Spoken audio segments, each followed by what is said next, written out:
La presente entrevista al señor Brien Foerster es con respecto a los análisis de ADN de algunas cabezas alargadas de la cultura Paracas que dicen pertenecer y tener origen en alguna otra parte del mundo. Es un tema controversial, el cual yo respeto y pienso que se necesita obligatoriamente mucho más análisis, pero no obstante vamos a compartir este video de las declaraciones del trabajo que ha estado realizando Brien Foerster y un equipo que ha estado a su lado. Espero que les guste, obtengan sus conclusiones. Muchas gracias. Mi nombre es Giacomo Longato, me encuentro aquí en California, en la costa este de California. Conmigo a la distancia se encuentra el investigador y escritor, el señor Brien Foerster, Estados Unidos, quien tiene una dilatada carrera de investigación con respecto a las antiguas tecnologías y civilizaciones desaparecidas, Ancient Technologies and Lost Civilizations. Al mismo tiempo, yo quiero que todas las personas, el deseo básico de esta entrevista es que todas las personas de Hispanoamérica y también los hispanos en Estados Unidos conozcan del trabajo del señor Foerster, que no solamente hace expediciones o tours a diversas partes del mundo, sino también ha hecho un trabajo desde hace ya 3 o 4 años atrás, si no me equivoco, sobre el DNA o ADN de cabezas alargadas de la cultura Paracas. La cultura Paracas se encuentra a 200 kilómetros al sur de Lima. Es una cultura muy enigmática. Es una de las pocas culturas en el mundo que persistieron con una modalidad que es un misterio alrededor del mundo. No se sabe cómo se originó la forma de alargar las cabezas. En este caso, el señor Foerster y otras personas han enviado muestras de estas cabezas alargadas a distintos laboratorios en los cuales han arrojado resultados realmente sorprendentes. Y esto significa que no son nativos americanos precolombinos, sino proceden de una parte muy distante del mundo. Y para eso vamos a entrevistar aquí a Brien Foerster en su apretada agenda y vamos a ir primero a conocer a la persona un momento y después a su trabajo. Brien, thank you so much to be here in our channel. The purpose of this interview is for people in Latin America and Hispanics in America able to know about your research. I'm sure many people know about your research, but this time I'd rather just give it to the Hispanic and Latin people that are not bilingual to know more about this incredible findings about the DNA of the Paracas elongated skulls. But first, who is Brien Foerster? Primero, ¿quién es Brien Foerster? Well, I was born in the United States. I'm a dual citizen of the United States and Canada. And I've always been fascinated by ancient mysteries. And so the Paracas elongated skulls was something that I saw on television when I was growing up, but then I finally saw some in person about 10 years ago at a little museum in Peru. And coming from a somewhat medical background, I couldn't believe what it was I was looking at because, it's a very fascinating phenomenon. Es de Estados Unidos y de Canadá, tiene dos nacionalidades y él tiene un currículum de que tiene que ver con la medicina. Entonces, cuando era joven, vio una documental de las cabezas alargadas de Paracas. Después, ya viajando a Perú, en un pequeño museo, las pudo ver y se siente fascinado siempre por estos misterios de las civilizaciones desaparecidas. So, what was your first impression? ¿Cuál fue tu primera impresión when you really saw right there in the museum, Paracas Museum, this elongated skull? ¿Cuál fue tu primera impresión cuando lo viste a estas calaveras frente a él, directo a ti?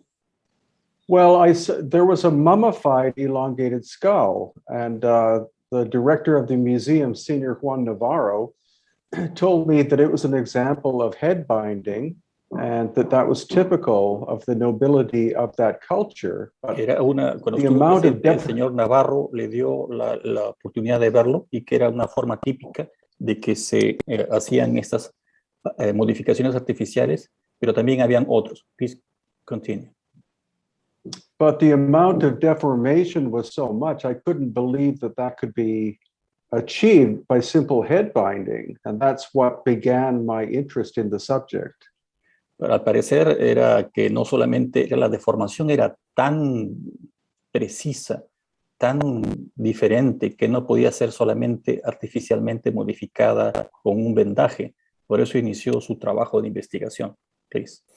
And so I began looking up the academic literature on the internet, and all I could see was head binding. And over the course of years, we've done at least 10 years worth of work, and we figured out that the original people had to have been born with elongated skulls. Estuvo haciendo trabajo de investigación a través del internet y solamente lo único que había en la literatura de investigación era el vendaje de las cabezas, pero principalmente no había nada más, y ya desde hace 10 años empezó el trabajo más profundo con respecto a esto. Please, go ahead.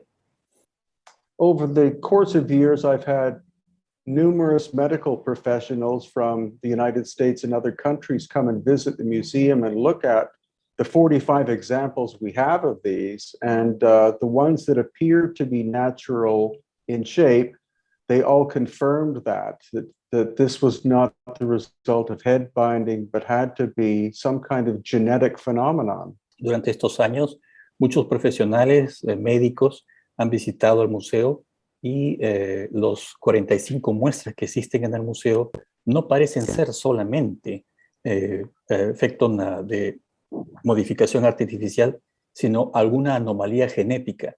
So there is a morphologic anomaly, a genetic anomaly in your point of view. Hay una deformación genética o morfológica desde tu punto de vista. Yeah, there has to be, because the eye sockets are much larger than normal. And there are two holes in the back of the head that are called foramen that don't make much sense. O sea, hay una deformación que en las aberturas de los ojos, las cavidades de los ojos es mucho más grande y tienen en la parte posterior del cráneo dos orificios que no tienen o carecen de sentido por completo. You uploaded like a week ago, en tu video que tú subiste hace una semana, you said that this has been done with the approval and certification of the Ministry of Culture of Peru, que fue hecho con la aprobación y certificación del Ministerio de Cultura del Perú. How do you start this process, this long-term bureaucratic administrative process with the Ministry of Culture to be certified and take officially those samples? Well, it was a very long process. It took about 3.5 years. Fue un proceso que tomó 3 años y medio para hacerlo. So the first thing we had to find was we had to have a Peruvian archaeologist in charge of the study. And luckily, we were able to find one at the regional museum in Ica who said he would be in charge of the DNA study that we wanted to do. Para hacer esto tenía que tener una presencia de un arqueólogo oficial y lo consiguieron, que es del Museo Regional de Ica, y que se encargó de tomar las muestras de DNA, las muestras de investigación en este caso. So, do you have the name of this archaeologist? His name is Ruben Soto. El nombre de este arqueólogo es Rubén Soto. So that was 3 years ago. Eso fue 3 años atrás. That was 3 years ago. No, it was more like 5 or 6 years ago now. 5 o 6 años atrás. Because we did the actual DNA testing 2 years ago. El examen inicial de los DNA fue ya hace 2 años. You sent, or this project started sending all these samples to different labs. Estos muestras fueron enviados a diferentes laboratorios. Can you specify where are these labs located, where you sent those samples, please? Sure. Well, the Ministry of Culture gave us a time window of approximately a month to have a crew come down from the United States to do the actual sampling. O sea, el ministro de Cultura le dio un espacio de tiempo de 1 mes para que venga un equipo desde Estados Unidos a que tome las muestras de ADN. So a crew of 6 people came down. There was L.A. Marzulli, who is a filmmaker, Mondo Gonzalez, who is an American archaeologist. There was a forensic person, there was a filmmaker, and 2 assistants as well. El señor Mondo González, que es un arqueólogo norteamericano, el señor L.A. Marzulli, que es un investigador y también director de films, y otros grupos que también filmaban. Fueron un total de 6 people that involved. 6 personas envueltas en este proyecto. So, how long it took the sample? But I imagine, nosotros imaginamos that this sample costs money. So, how was the way to get all that budget? ¿Cómo fue la forma de obtener este presupuesto para to pay the samples, para pagar las muestras and the tests? Well, fortunately, a couple in the United States donated a large amount of money to L.A. Marzulli in order to be able to do this study, and of course their transport, etc. And the actual testing was done within a month. We got the results back within a month. El final de cuentas es que hubo una par de personas que donaron este dinero a través del señor L.A. Marzulli. Estas fueron ya hechas, en un mes se tenían resultados y fue así como se obtuvo. Can you name the name of the labs that were in charge of the test? ¿Puede nombrar los nombres de los laboratorios que estuvieron a cargo de los exámenes? Yes, we sent the samples to actually 3 universities. One is Lakehead University in Canada. Lo enviaron a 3 lugares. El primero es la Universidad Lakehead, que está en Canadá. And then UCLA in Los Angeles. El famoso UCLA en Los Ángeles. And Santa Cruz University in California as well. Y la Universidad de Santa Cruz, que también se encuentra en California. So what are the results, Brian? Well, the results were very surprising because Ruben told us that German scientists had done previous DNA testing of the Paracas, and the results matched that they were related to the Nazca people. Señor Rubén Soto les había dicho, primero, los resultados fueron sorprendentes, y que después el señor Rubén Soto, el arqueólogo, le dijo que había un grupo de Alemania que había hecho un test y que estamos relacionados con la gente de Nazca. So what was the difference with this test? ¿Qué era la diferencia con estos tests? Well, the important thing is I asked them if they had tested the elongated skulls or just normal looking human skulls of the Paracas, and he said it doesn't matter because they're all the same people. Específicamente con las cabezas alargadas, o si habían hecho con gente común, normal, de la región, y el arqueólogo le respondió que era todo igual, no tiene ninguna diferencia, lo cual carece de sentido, doesn't make sense at all. So this is the difference then, esa es la diferencia. The difference is that this one exactly performed this test, DNA test performed on the elongated skulls themselves. Solamente fueron hechos a las cabezas alargadas de Paracas. That's correct, from 2 collections from the Ica Regional Museum and also the Juan Navarro Museum in Paracas. So we specifically looked for testing the elongated skulls, not ones that looked like they were normal. Fueron de muestras tomadas del Museo Regional de Ica y del Museo Privado del Señor Navarro, y son sobre las cabezas alargadas, no sobre las cabezas o los cráneos normales. So these 3 labs gave different results or similar results between them. Estos laboratorios dieron resultados diferentes o fueron lo mismo. Do they have similar results on these 3 different lab tests, or there are some disparity or difference? Well, the University of Lakehead and also UCLA came back with exactly the same results. La Universidad de Lakehead en Canadá y la Universidad the second one, what it was, sorry, the second university in California, UCLA. UCLA. La UCLA de California vinieron con las mismas resultados. What happened to the one in Santa Cruz? ¿Qué pasó con la de Santa Cruz? They said that they didn't get any results of any of the samples. La de Santa Cruz dijo que no habían tenido ningunos resultados de las muestras. But so that sounds really odd.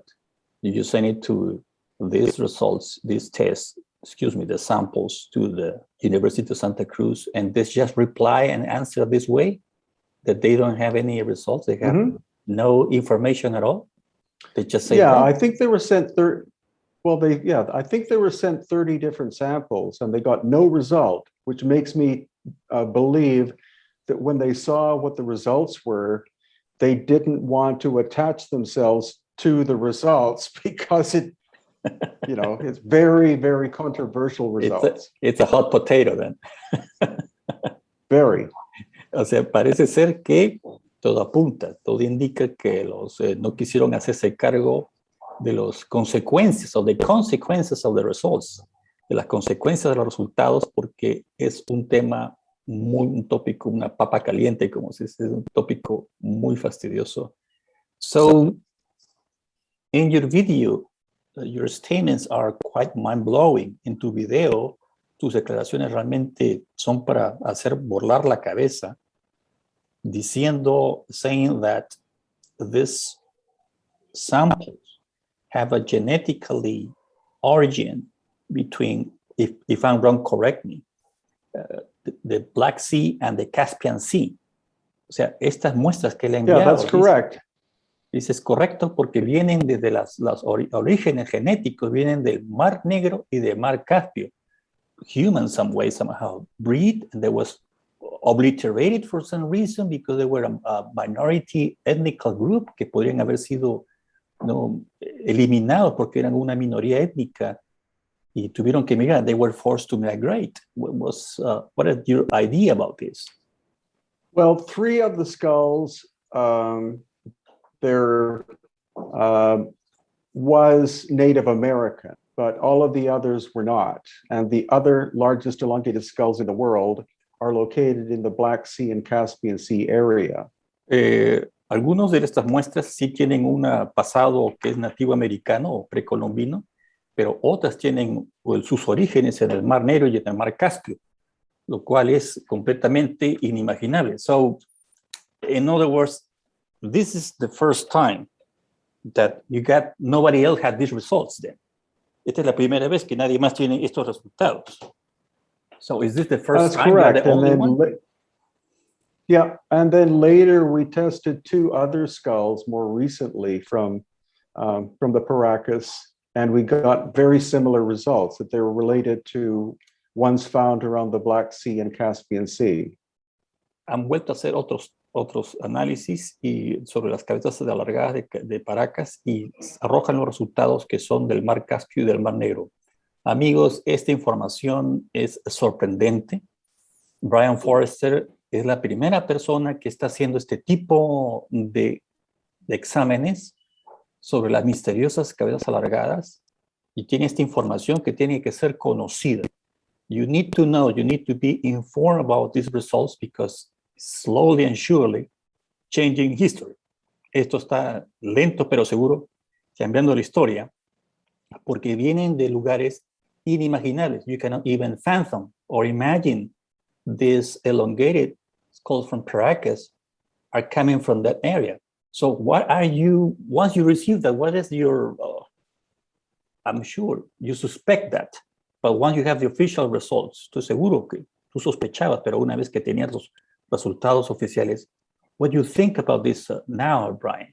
Well, I think there was a migration of people from the Black Sea, Caspian Sea area. I think they were chased out by other humanoid or people.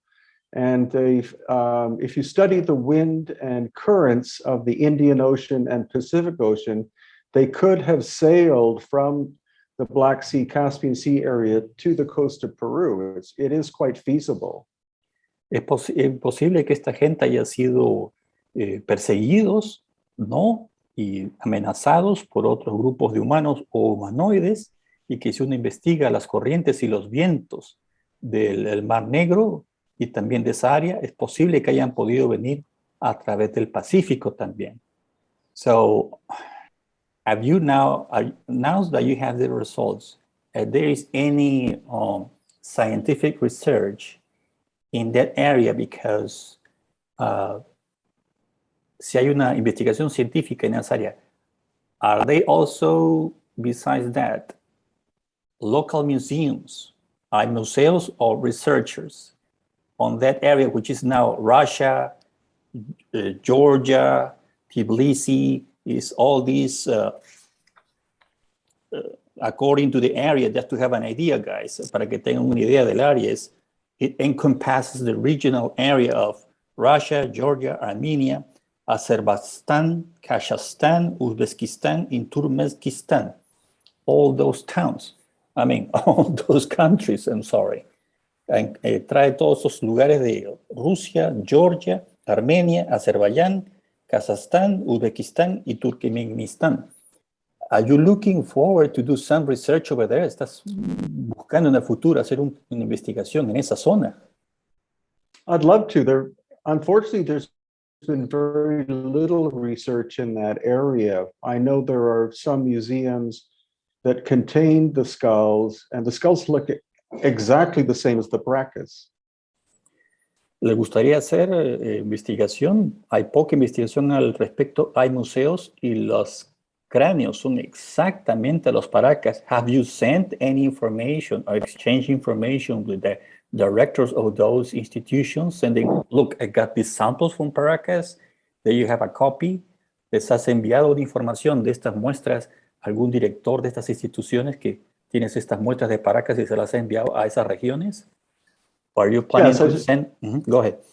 I've been in contact with about half a dozen researchers in Russia who were very fascinated with this situation. So we have been in correspondence, but it'll have to wait until after the pandemic is finished before I can, of course, travel there, but I'd very much like to. Bueno, estaba en contacto, that's good news, es una buena noticia. He estado en contacto con una docena de investigadores de Rusia y realmente están muy impresionados, pero va a tener que pasar la pandemia para que él pueda viajar. Brian está dispuesto a viajar, pero una vez que pase todo esto. So we have here a long-term research. This is a long-term research. Tenemos una investigación de largo plazo. And what are your first conclusions, besides that they are from the, are there any literature, any myth or legend regarding these people? Where are they coming from? Because you also mentioned on your video that they have the spine that connects to the skull in a different position from as the regular humans. You know, the elongated skulls have a different position. Can you explain that?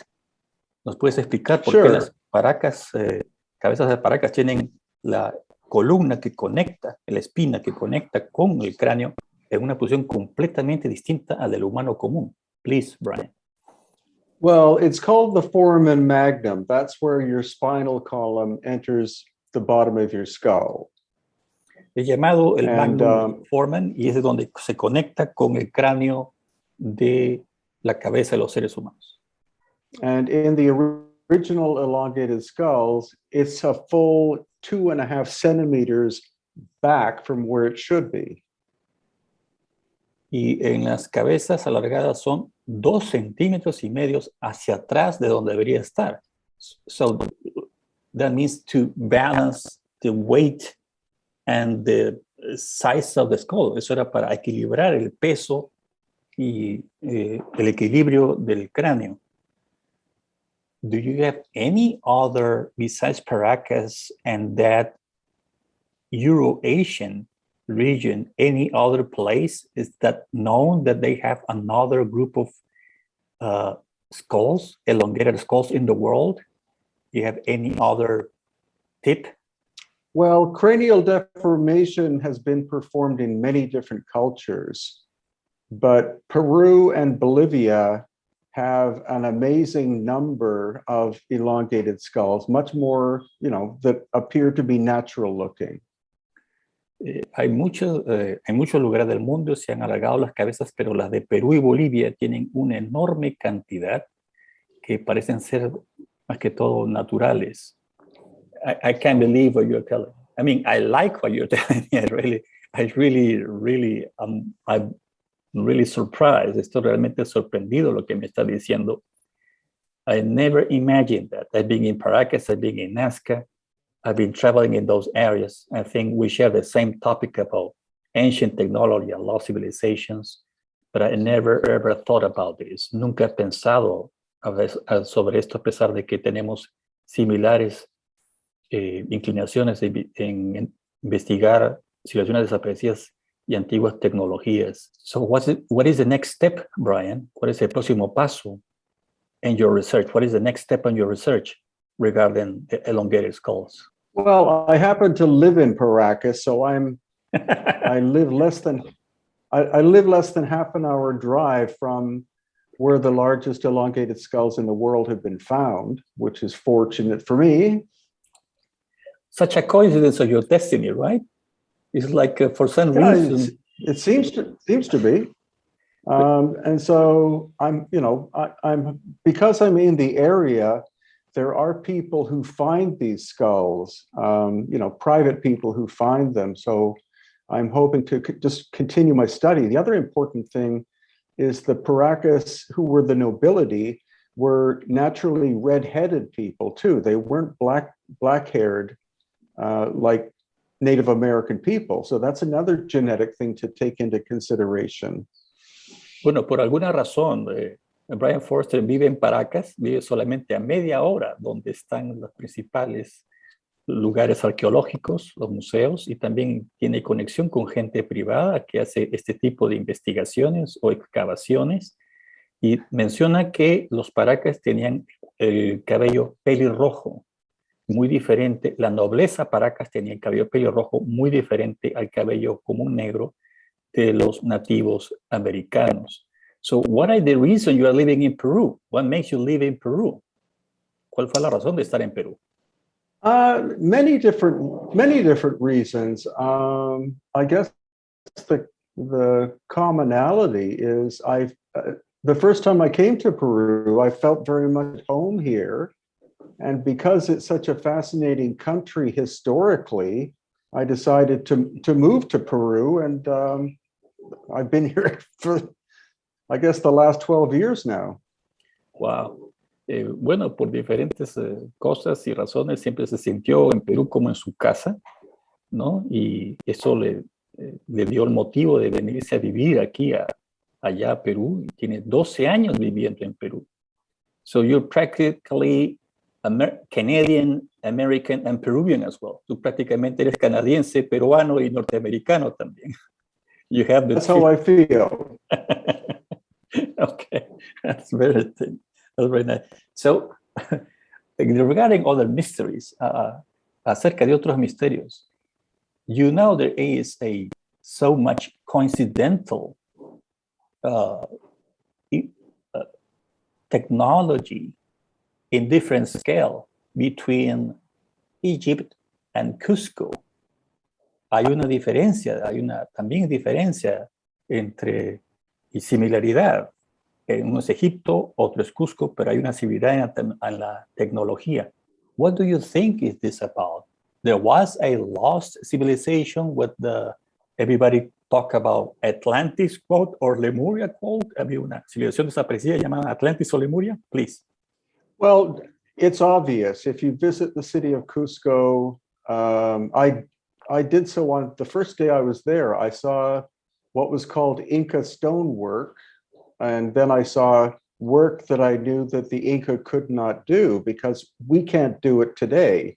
That's what started my interest. I saw definite evidence of megalithic structures that had to have been in the area of Cusco for thousands of years before the Inca ever arrived. Cuando la primera vez que estuve en Cusco se dio cuenta que uno era la arquitectura inca y las otras, el trabajo en piedra, y era imposible que hubiesen hecho los incas. que seguramente esto es obvio porque ha sido un trabajo hecho hace miles de años. So in this scenario, where do the Paracas elongated skulls fit into this story? ¿Dónde las cabezas alargadas encajan en esta historia? How can we have this kind of races or hybrids that they were always hidden and didn't want to be exposed because they were afraid to be exterminated and they were forced to migrate, porque habían estas pequeñas minorías que no querían ser expuestas y tuvieron que ser emigrar. So how does it all fit? Or you're still in a puzzle? ¿Dónde encaja todo esto? Todavía es un rompecabezas. Well, I remember the first two questions I asked Dr. Soto, who did the DNA study with us, was, do you know for sure where the Paracas came from? And he said, no. And I said, do you know why they had red hair? And he said, no. So I said, we should study this. Bueno, una de las dos preguntas primeras que les hizo al arqueólogo Soto fue, ¿usted sabe de dónde vienen los Paracas? La respuesta fue negativa, no sabía. ¿Y usted sabe por qué tienen el cabello de pelirrojo? También la respuesta fue negativa, entonces debemos investigar sobre eso. Any relation with the elongated skulls of the Paracas people, with the Paracas candlestick, with Easter Island? ¿Alguna relación de la gente de Paracas con el candelabro de Paracas y con la isla de Pascua? Do you see any relation about that? Because nobody knows about the candlestick. It's like an old part. No, that's true. Well, I think logically the Paracas were the ones who made the candelabro or candelabra, because the Paracas were making what are called the Nazca lines and figures before the Nazca ever existed. And then the Nazca people moved in and I think annihilated the Paracas royal people and took over their land and territory and continued making figures and lines. Bueno, that's a good answer. That's a good answer. El candelabro de Paracas fue hecho por la gente de Paracas, así como también fueron hechos los geoglifos de Nazca. Después los Nazca fueron los que fueron tomando terreno y terminaron por exterminar a la nobleza Paracas, y eso fue lo que ha pasado. What about Easter Island? What about the Ahuvinapú, the so-called Inca wall? Where do they came from?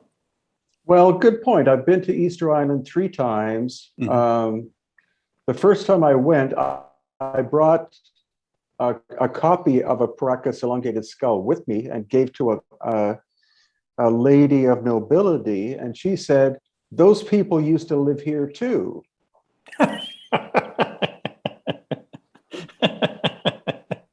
Amigos, esto es interesantísimo. Esto se pone mejor. It's getting better and better.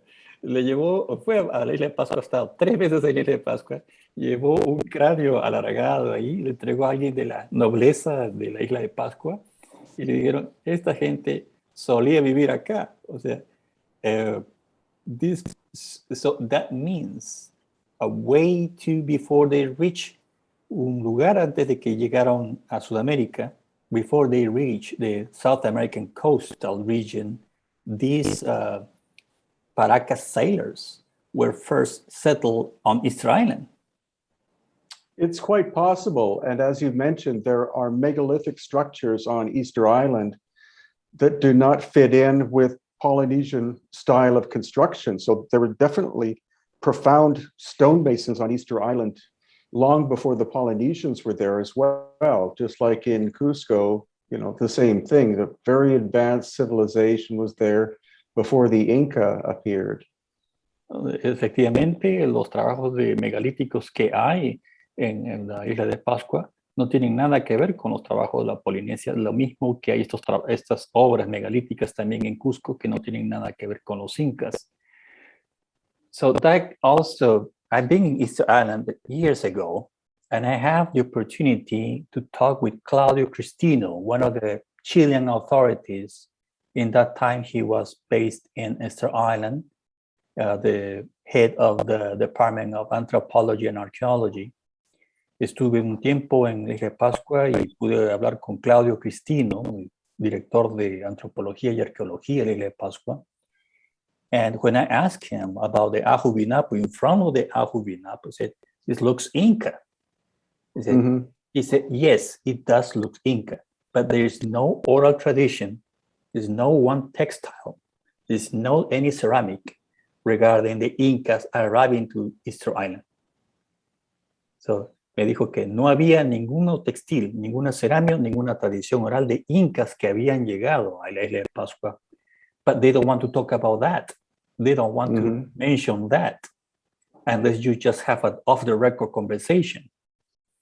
That's very true. And I was able to meet one of the old wisdom keepers on Easter Island. And I said, "How far back does human history go?" And he said, "How far back do you want to go?"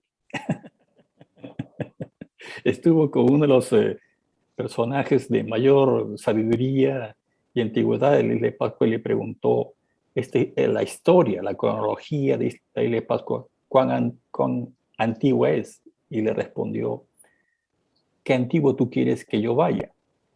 So we have possible, Brian, a scenario of a great catastrophe, of a great havoc in ancient times that destroys land masses between Easter Island and New Zealand and Tahiti.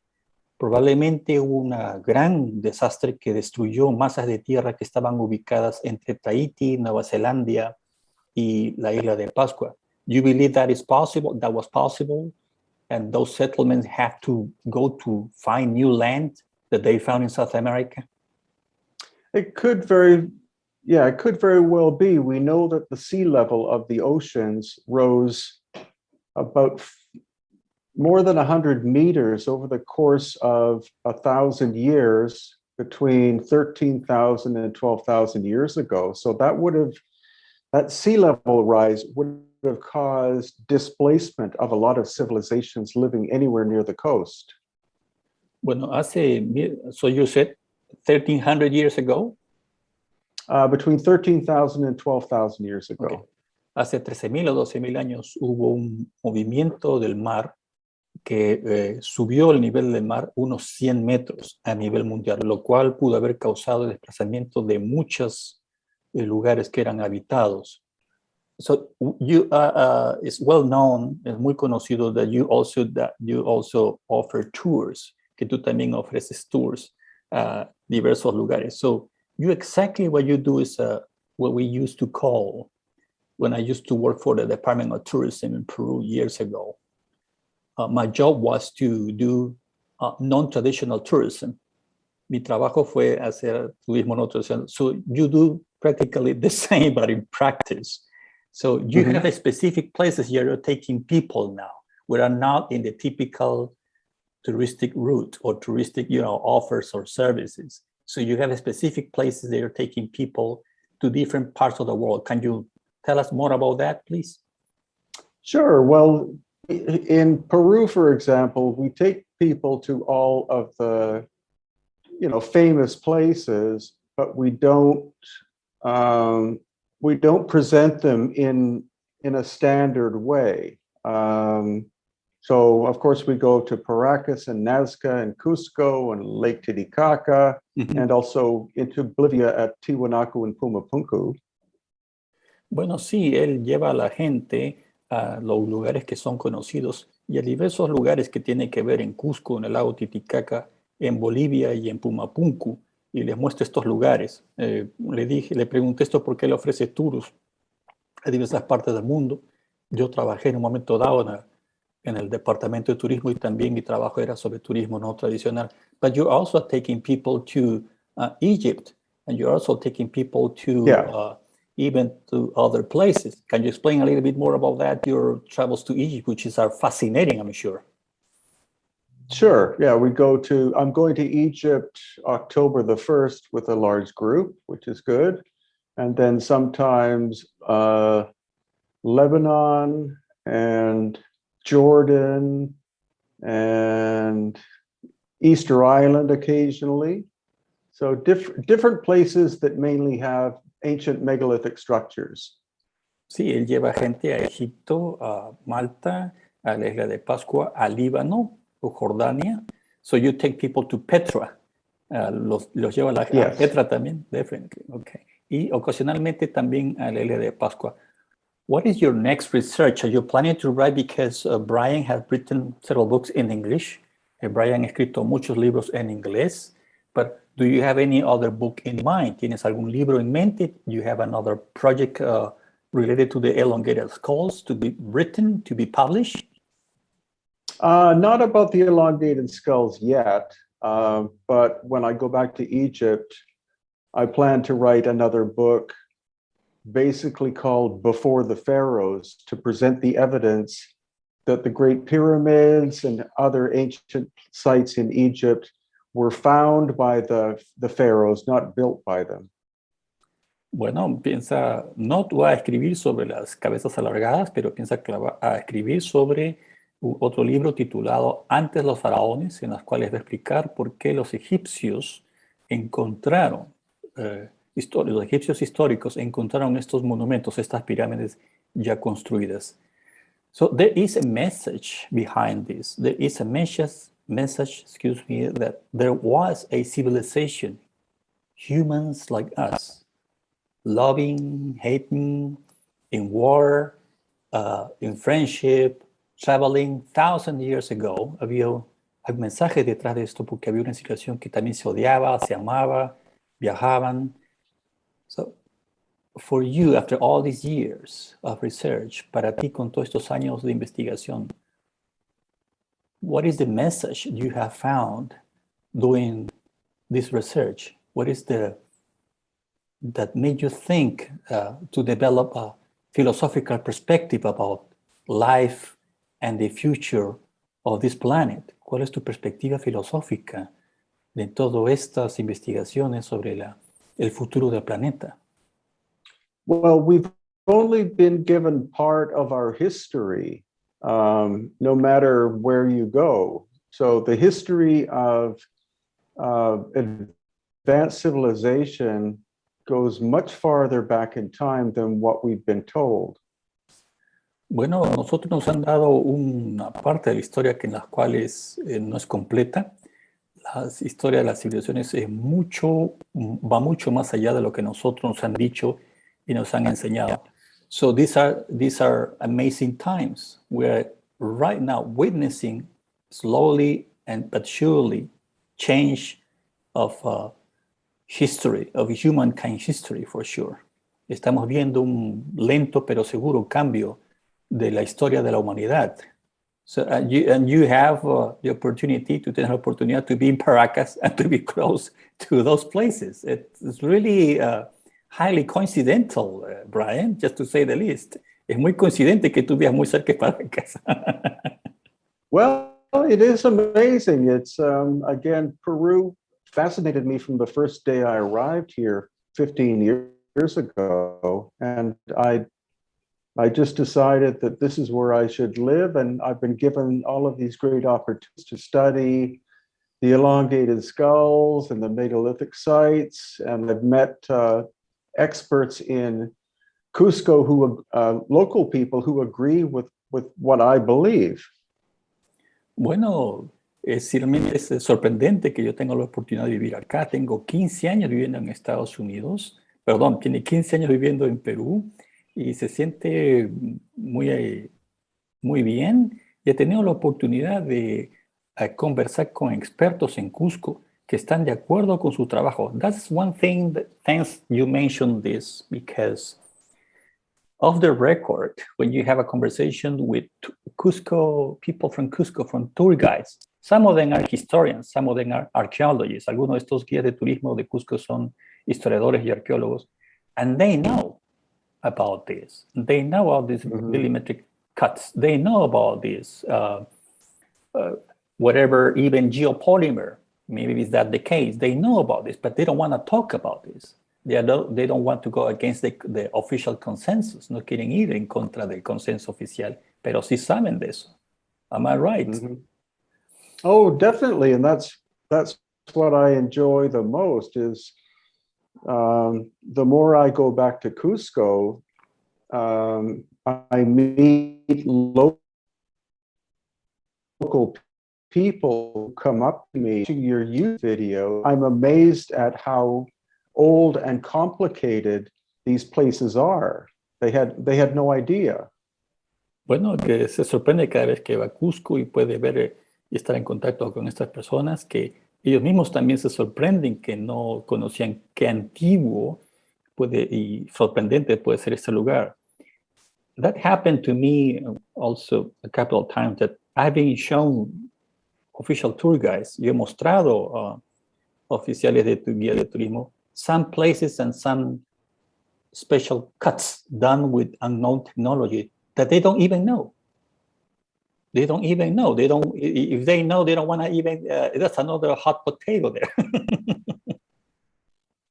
Yeah, but luckily the younger people are more open-minded. So that's who I appeal to with my videos, is for people simply to open their eyes and look at the difference. Even Machu Picchu, the core part of Machu Picchu is megalithic. It's true. And the Inca found that site and they built a city around it. And Sacsayhuaman and Ollantaytambo and all of these places, there's always a megalithic center. And then the Inca build, all around, Bueno, él está más, encuentra más disposición en la gente joven que puede ver los videos, y ya estando los videos, allí está la información y siempre se ve un centro megalítico en estos lugares como Sacsayhuamán, Ollantaytambo y Machu Picchu, que el centro fue megalítico y los incas construyeron alrededor. The Incas were very smart, for sure. Los incas fueron muy listos, por cierto. So any information are you going to send this going back to the elongated skulls in Paracas with this DNA tested done by labs, which is officially results hechos por laboratorios con resultados oficiales? Are you planning, you and your team, tú y tu grupo, están planeando to send this to some media or other places that can be the results can be spread to the public? Are you sending this to different institutions and organizations that are also interested or working in the same subject? Like, I don't know, Smithsonian and other institutions that could be also interested in the results of these?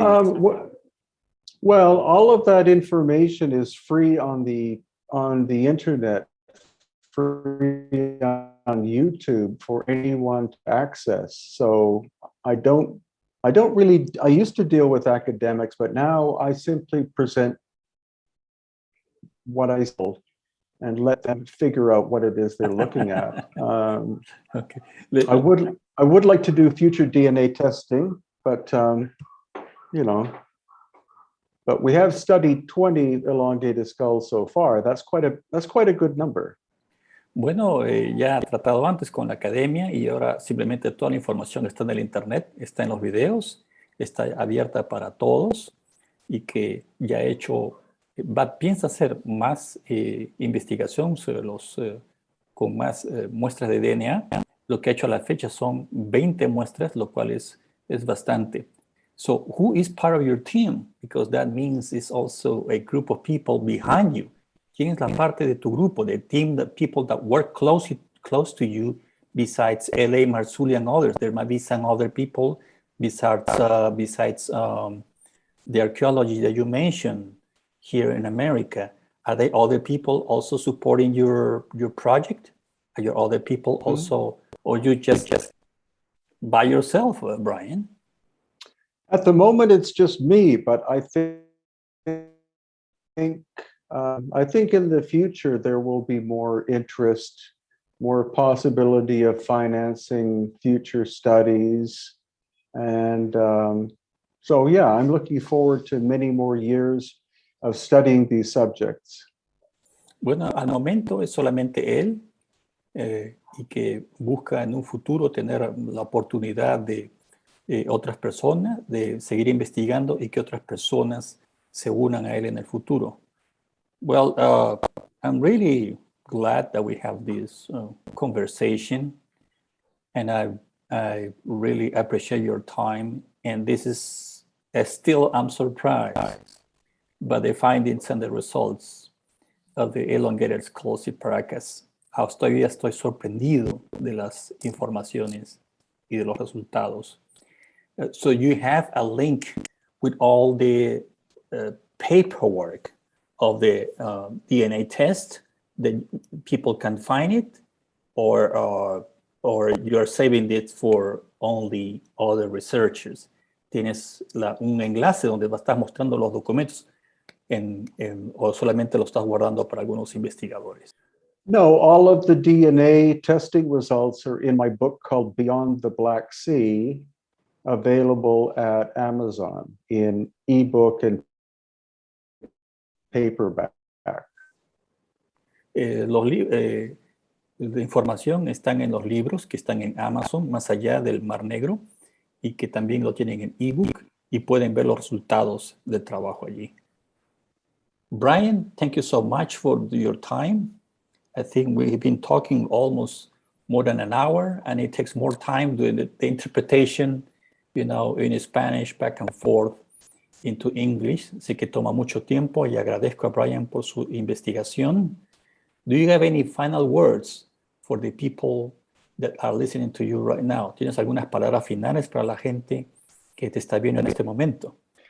Well, I'd just like to say that the work that I do is for the world, but I'm appealing to Peruvians to be proud of their heritage, proud of their culture, proud of their incredible history, and please take more interest in the history of your own people and your own land, because this is a very special little country. Bueno, thank you so much for the words. Esto es especialmente para la gente de Perú que se sienta orgullosa, que conozca su pasado. Este es un país con un pasado muy rico, en las cuales debe ser conocido, debe ser estudiado, debe ser difundido. So we need to spread the word. We need to spread the information. We need to let the people know, and especially Peruvians need to know more and need to do more research, become more interested, more engaged in this kind of research. I hope so. I hope so too. Eso espero también. Well, I hope so I can meet you sometime in person, shake your hand, and have Sure. a little cold beer and a good ceviche in Paracas. Espero en algún momento Sounds great. tomar una cerveza y comerse un ceviche en Paracas. I know I miss seafood, Peruvian seafood, but we'll get the opportunity to meet you sometime soon, and I hope, and exchange more information. I will send you some links or some videos or some places I have found that you may feel free to incorporate in your tours. And that's the only way I can say thank you for all the work you've been doing as well. And I hope this video, espero que este video, y te voy a dar la información que yo también he encontrado, sirva para que toda la gente sepa del trabajo de Brian Foerster y sepa lo que está haciendo, y para los amigos del Perú que también sigan este tipo de investigaciones. So this is also for the Peruvian people to continue and be following Brian's research. Well, thank you so much, Brian. I really appreciate your time and patience with me. Aprecio tu tiempo y paciencia conmigo.